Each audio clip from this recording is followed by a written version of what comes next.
bad. Pastiche. See, half of your body you're covering with this, like, I mean. Should I come like this? Yeah. Okay, wait. Yeah. This way. Keep it like this, and you be more this way, you know. Oh, you want? No, this way is better. I wish Apple starts manufacturing Apple logos over here. That way we know we are using Apple. I'm not showing off. Anyways, okay, start. Wait, this is recording, right? Yeah, recording. Damn, that's tough.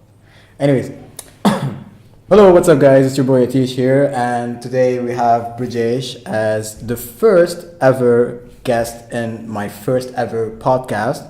And the podcast is called Pastiche Podcast. Why Pastiche, you ask? Because, well, I'll tell you what Pastiche means. I'm just gonna Google it because I've Googled it before, but like I need you guys to get the word right. Understand it like properly. Exactly.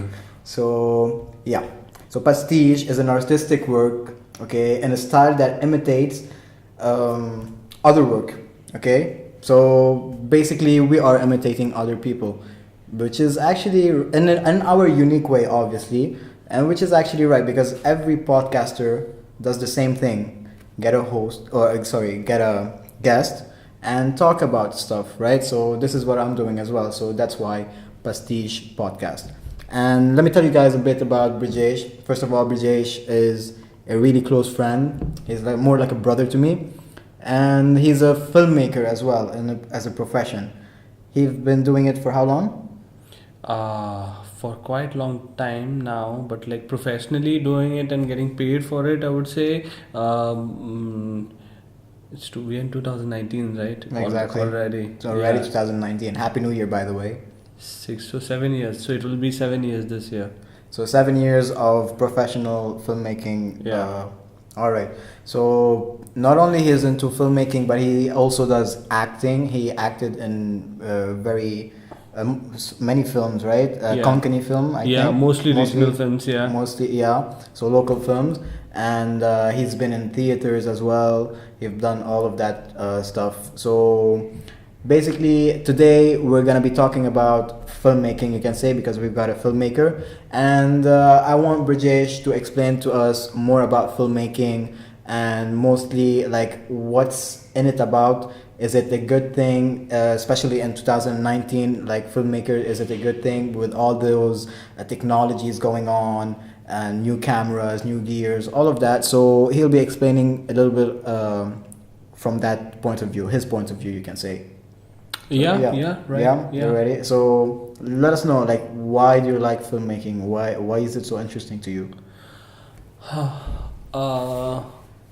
They say this idea of creation, right? Like the term creators, we call ourselves as creators. Exactly. Okay, Yeah. so like growing up, you are being taught that the one creator is God.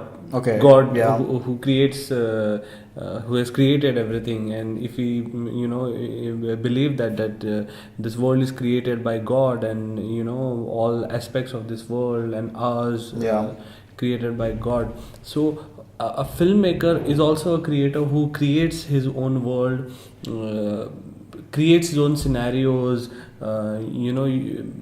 create his own characters, which basically makes him something little close to God. I'm not saying that I want to be God or something, but that whole adrenaline of being a creator is what attracted me to being a filmmaker. So basically, you create it and then post it and showcase it to the world to see your personality. Exactly. And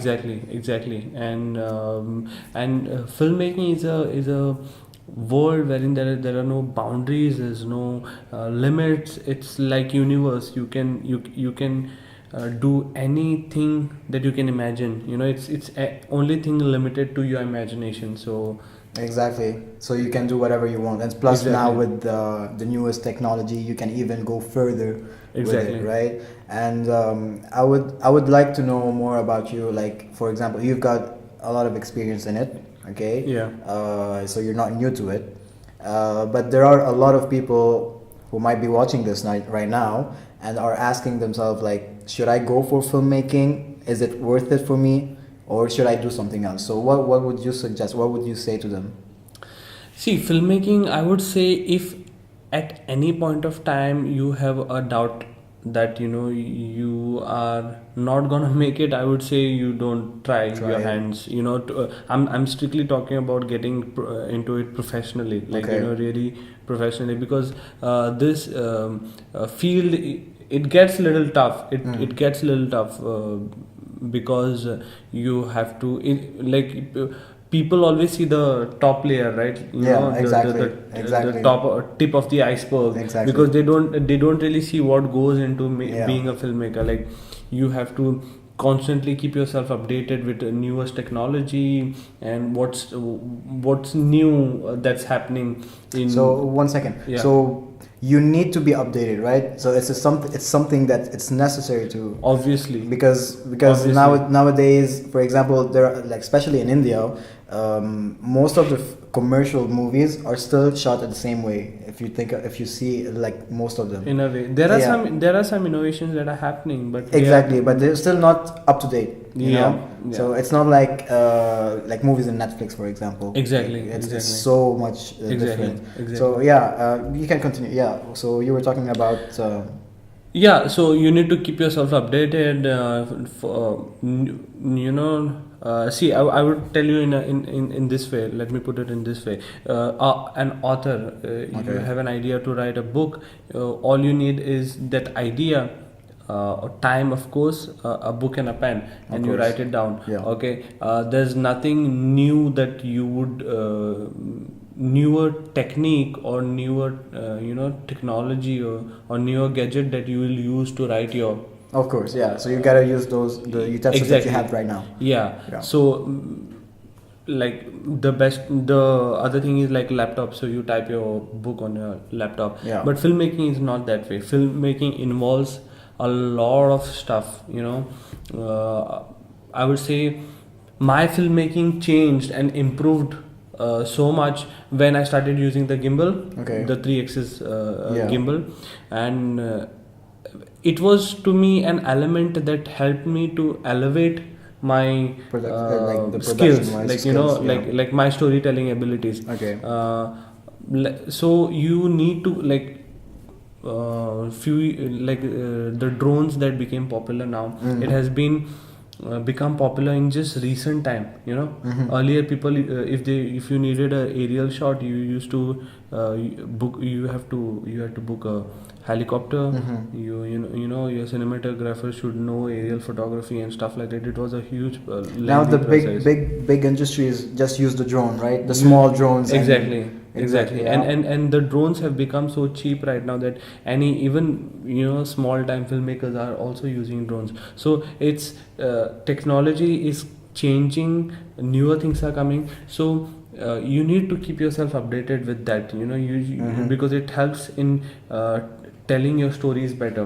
Exactly, So, and plus, if you're more like faster in the updates, then you can immediately start with it, and then people will be like, "Oh wow, this is a new Exactly. thing," you know. yeah, It's just like Peter McKinnon, if you can say. Yeah, yeah. He's always up to date, Peter McKinnon. Exactly. So whenever you watch his vlogs or whatever, like videos, and you'll be like, "Wow, this is something nice," you know. Exactly. Something never seen before. Exactly. So that's the one hard part. Then obviously getting clients. I mean, of course. every industry deals with that, but socially people think that when you call yourself a filmmaker, they think of you as a hobbyist. You are doing it just as an hobby. Okay. Just because you have you are interested in it and you have the camera. But no, we've got bills to pay. Exactly. Yeah. So it's not. So a lot of people actually like expect a lot from the filmmaker or the director, and Yeah. then pays like so much little, you know. Exactly. And it happens to you personally because, Exactly. like, by the way, if you don't know, Brijesh and I are partnering up with a company. It's called the Golden Elephant Media. Okay. and so we're dealing with the same thing. We produce content, video content, and photography for clients, for brands, and we do, like, we're not the best, but we know that we're good enough to charge that amount, and still people wants less, right? Exactly. And then the problem is that we're investing so much money on the equipment and the gears and all of that, so we need to charge that amount so that we can Exactly. get back our money back, and then whatever profit we make, we actually invest it, we don't keep it for ourselves, and that's what he's doing anyways. So yeah, so basically about Yeah. So basically, and one thing is that they since it's an art form mostly, and it being difficult to get clients and stuff like that, you are not always gonna have money. You will make shitloads of money. Maybe some of the days will be just dry. exactly. So if you want something more stable, and if you're scared that you won't be able to, or you won't be able to survive when such a scenario happens, then maybe you should keep filmmaking just as an hobby, and pursue something else. Definitely, I would really love to see more filmmakers coming up. I would really love to see newer perspectives, in a way this art form can be Okay, explored. so talking about that you would love to see new filmmakers. I'm sure there's a lot of filmmakers who are scared to try it because obviously there are some pros and cons, Yeah, right? yeah. So based on your experience, what would you suggest the audience? Like, what should they do and what should they not fall for? So what would you advise them to do as a filmmaker Like to professionally make it? Okay. Now, keeping yourself updated, that's one thing for sure. Okay. Second thing, I would be the misconception that people think that filmmakers are just hobbyists and we are just having a good time. Yeah, making it for fun. Making it for fun. There are chances that people will take advantage of you. Mhm. Okay, and they will promise you a lot of things. Like, till now, there are people who promise me a lot of things, like, do this thing for cheaper price and I'll give you 10 more, stuff like that. Okay. But 7 years of experience, that Never. never happens. Okay. That- So I think I would suggest for the upcomers to speak to a lawyer, get a contract done, and get it for the client to sign it. That is the only way you can do it, and that's the best and safest way. Because what happens is, and he deals with it, and I told him that way before, whenever you get a client, get him a contract, sign it, because some people owe him money. A lot of people owe him money, and still he hasn't got them yet. It's 2019, and that was since, like, mid 20. Exactly. Yeah. So so that's the thing. People will promise you that they're gonna pay you right on time and all, and like be on time and all of that, but it's really not the case. That's not how it's gonna happen. So either you take an advance, and then whenever you're gonna so let's say you're after the post-production, you've done everything, then you ask for the money, the other half, then you give it to them, because otherwise they won't give it to you. Yeah. Am I right about that? Yeah, coming from a marketing and sales head of a Yeah. media company, I think You I can- couldn't put it like I'm the more my designation in the company is a creative director. I handle the creative part of it, because Exactly. I really suck at such stuff, asking people money, and I'm shy and scared, and Exactly. that I might hurt people and So stuff. so that's the thing.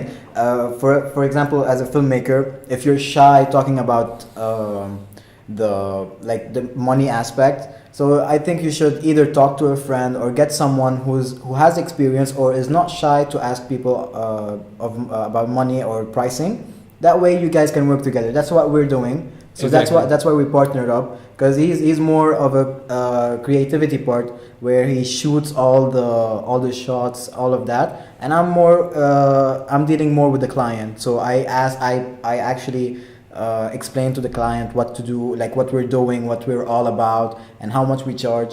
Because I've got that character to talk to people, and I'm confident and okay with it, you know. And he's a bit shy whenever it comes to pricing. So and he actually charges the person like less. For example, like if he charges, let's say, like $500, okay, and then the on the client's face, he looks like, can you make it less? He would actually make it less, you know, just to satisfy the client. I wouldn't, because I know our worth, I know the company's worth, and it's worth, if it's $500, then it's worth $500. You need to know your worth about your Exactly, work. exactly. And I would add to that, recent like past week, I came to an understanding, you know, how people should work. This goes out for all industries, mostly art industry, yes, but like it's this advice is for all industries. Okay. There are only two ways you can work or get work. Okay. Okay. One is to do in India. We are We're we are mostly talking about Indian India, audience. Indian audience and Indian markets. But it doesn't mean that it's not for the foreigners as well, or whoever's watching worldwide. It's for everybody. Yeah. But basically, we're in India, so So whatever. yeah. So you're gonna get work for two reasons, and you know you should keep those two reasons in mind. Okay, either you work for very cheap price. It's like Mhm. a person charges $1,000 for something, and you do it for $500. That way you're gonna get work, or people are gonna pay you for your name. Okay. Okay. If you have a name. Name, yeah, Okay. exactly. So exactly. tomorrow people recognize you as, you know, Atish, the brand, and they want you to work for them. Yeah. They are definitely interested in your work, but mostly they are interested in you. Yeah, So exactly. so either you work for cheap to get more work, get more work. or you make your name so popular that Exactly. people hire you for Exactly. that. So Okay. you can brand yourself, you can say. Exactly. And but the other following advice is, if you are working, if you are getting work for your name, don't do it for cheap.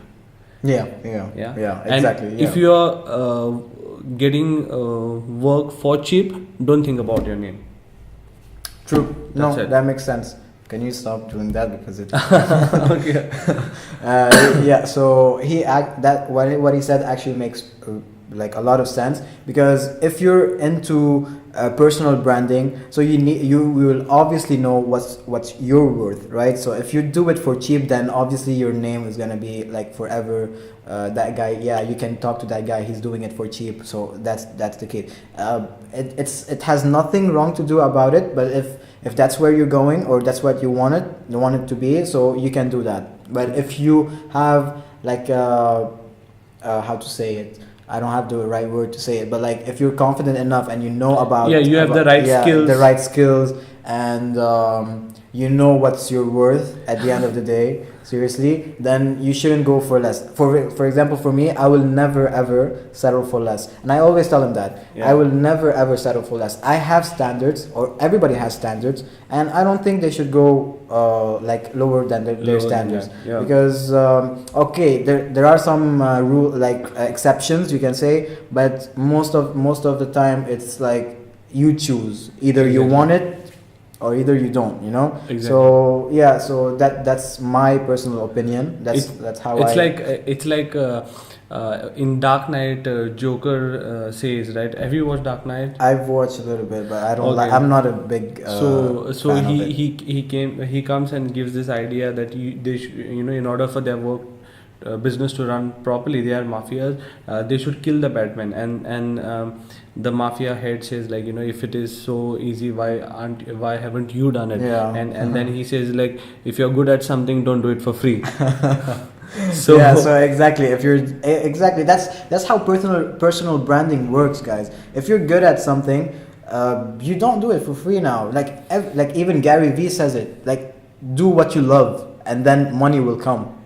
So that is what you need to do. So yeah, I've been reading a lot about Gary Vee at the moment. I've shout out to Gary Vee. Shout out to Gary Vee. We listen to your podcast. Yeah, we listen to your podcast every freaking day, man. Yeah. And that's why I actually got motivated to do it. So yeah, and if you happen to hear the podcast, or oh my God. if any of the listeners can tell Gary Vee that we started this. Yeah, exactly. It's like the first podcast, and I hope you guys enjoy it throughout the podcast at the moment. I don't know if it's okay now or not. Yeah, we need to work a little more. Gary Vee, shout out for shout out.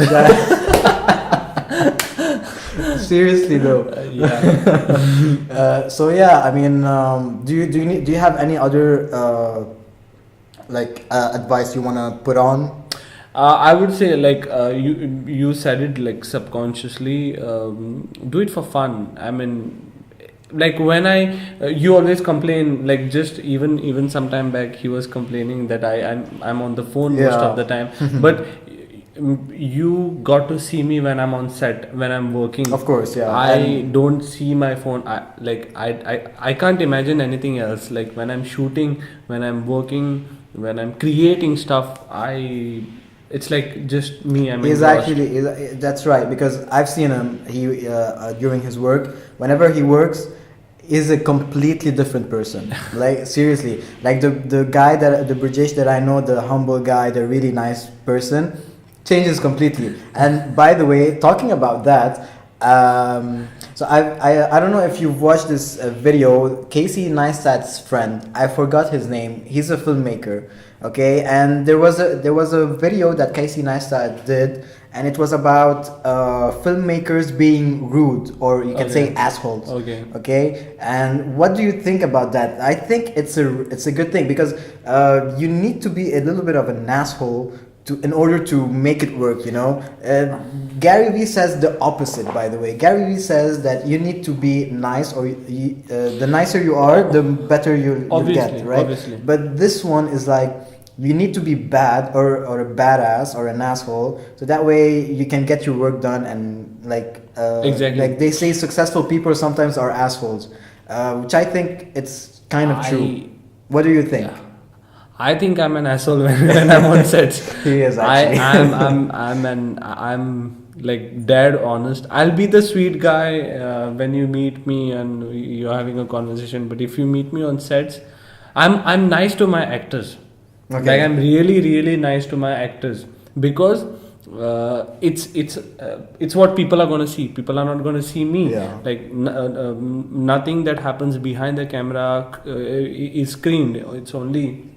So I'm really nice with my actors, and personally, me being an actor, I know how it feels, you know. So I'm really all about, you know, actors' comfort and stuff like that. Okay. But to my crew, I'm an asshole. Like I've been told this, like, you know, that fuck dude, like you are an asshole. He's a completely different person. Yeah, seriously. Because I need to get stuff done, and you know I make sure people are having fun. But then if my vision is not being put in a proper way, and if I'm not getting what I want, I tend to lose it. Okay. Because let me sorry to not a interrupt problem. you. Keep it up. What happens is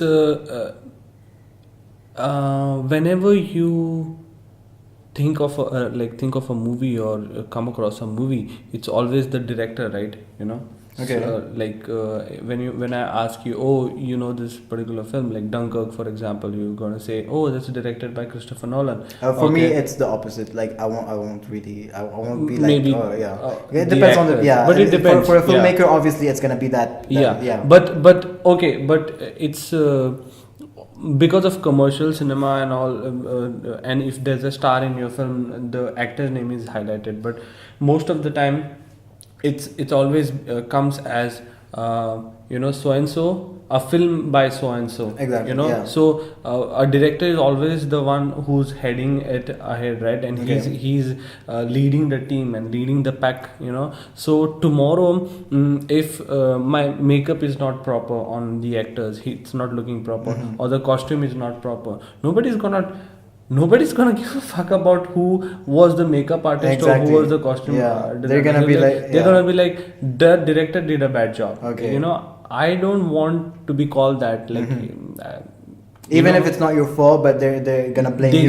They're gonna blame me. So you have to remember that. But I think it's actually right, because you have to know, like, because you're gonna be on camera as well, right? So you need to see what's going on, and if the makeup is wrong, then, and if you didn't notice it, then I think it's your fault as well, right? It's my fault, yeah, So, definitely. Because even now, I'm shooting my second shot, and soon I'll be starting with the second schedule of the film. Okay. And now that when I see the first the rough cut of the first schedule, I see a lot of places where, you know, it could have been a little different. Okay. And one of the scenes I'm reshooting it because it's not come the way I wanted. Okay. You know? Okay. So yeah, actually, what happened, I remember on your music video, when you found out how to do that background thing, and then you were like, man, I need this, I want to go and shoot it again. They actually went and shot it again, and that place is like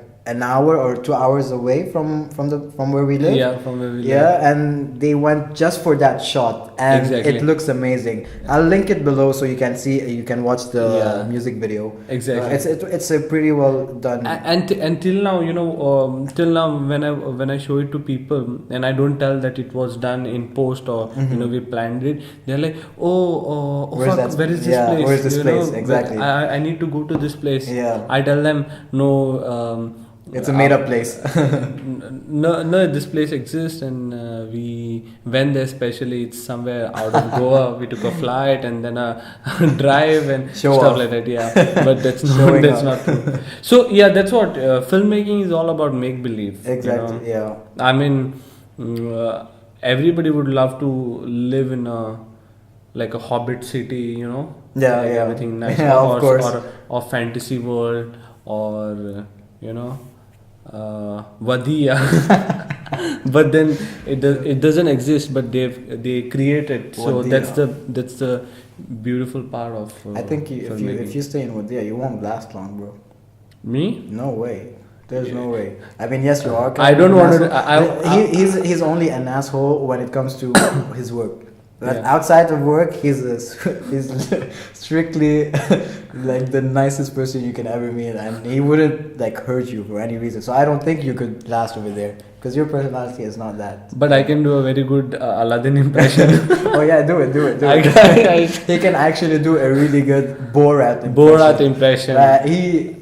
He knows the movie. He can. Oh, I love that movie. I love that movie. That's his like whole life, you can say. Yeah. Whenever we go out or we do something, there has to be Borat in it. Like either like a phrase, a line from the movie, or him like imitating Borat. It's just, you can do something just once. Like, say something. I can do the intro. Okay. So the movie starts something like this. The movie starts something like this. You want me to do the song or directly to just impression? Whatever you want.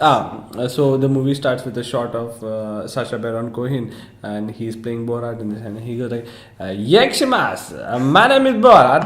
I like you and I like sex. It's nice.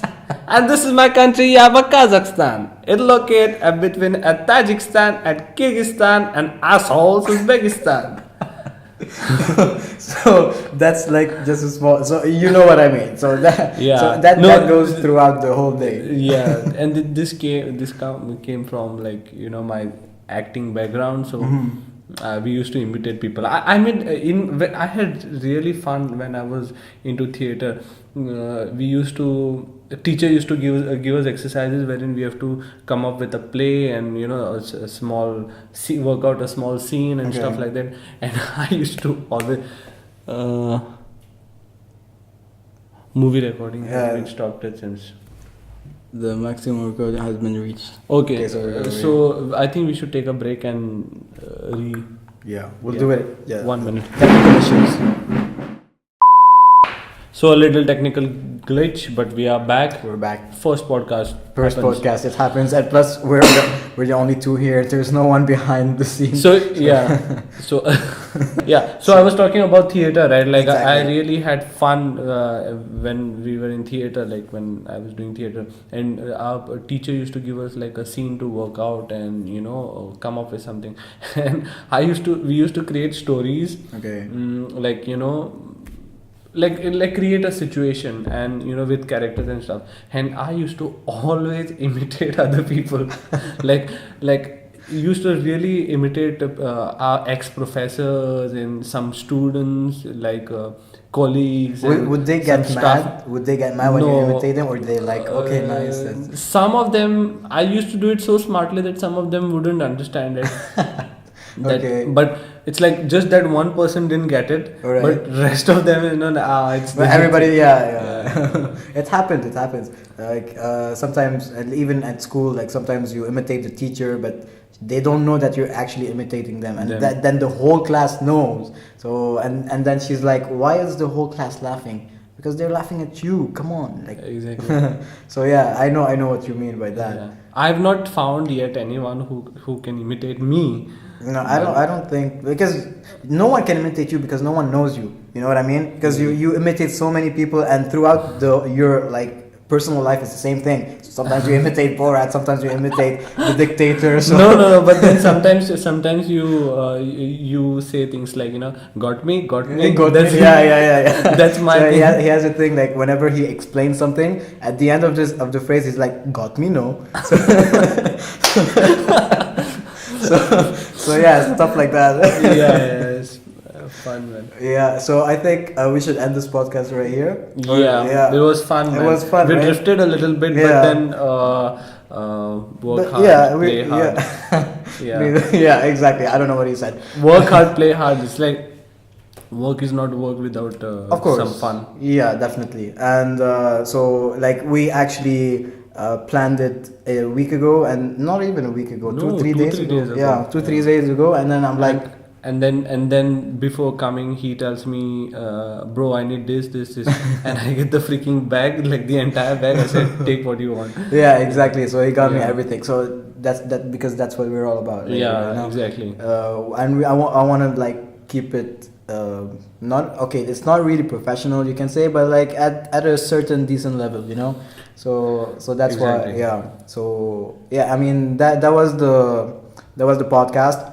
Guys, I hope you guys enjoy what we did, what we shot, what we talked about, and I hope you guys, especially the new upcoming filmmakers who were watching this, hope you guys learned something from Brijesh, because he has tons of experience. And if you'd like another podcast with him where he explains more into details about filmmaking, I know. I can think of a topic. What would be really fun? I'll Right. talk about, some funny stuff that throughout my filmmaking and acting career, some funny incidences and Yeah, stuff definitely. that can happen. Of So it's course. gonna be full of laughter and fun and jokes, bro. definitely we're gonna do that then. Yeah. So obviously it's not gonna be your last time here. Exactly. So yeah, I mean, do you want to plug yourself? So you want to tell them where they can find you on social media or Oh, whatever? you can find me. There's a tree Right next to that tree. right next to that tree. Yeah. My social media, I'm sure he's gonna. Of course, write yeah, it it's gonna down be in the linked description. But like, it's simple. Brijesh Kakurkar on Instagram, or you can Google me. I'm that famous. Yeah. So Facebook, Instagram, Brijesh Kakurkar. Simple. YouTube. Simple. Yeah. Yeah. Same thing. Same YouTube, thing. right? So he does also YouTube videos, not active, but sometimes whenever he has time. Yeah, sometimes when I have time. YouTube is more of an hobby. Like Yeah. I'll call myself as a filmmaker. Like a professional filmmaker. I can't really call myself as As a a YouTuber. professional YouTuber. Okay. Because YouTube is like a hobby for me. All right. So that was it, guys. Hope to see you guys on another vlog. Vlog. I actually On vlog, so another that's why. pod. So yeah, on another pod, exactly. pod. I hope we can keep it up like once a week, and if it goes well, then maybe 2-3 times a week. We'll see about that. But for now, it's gonna be once a week. All right, peace out. Thank you for watching. See ya. See you.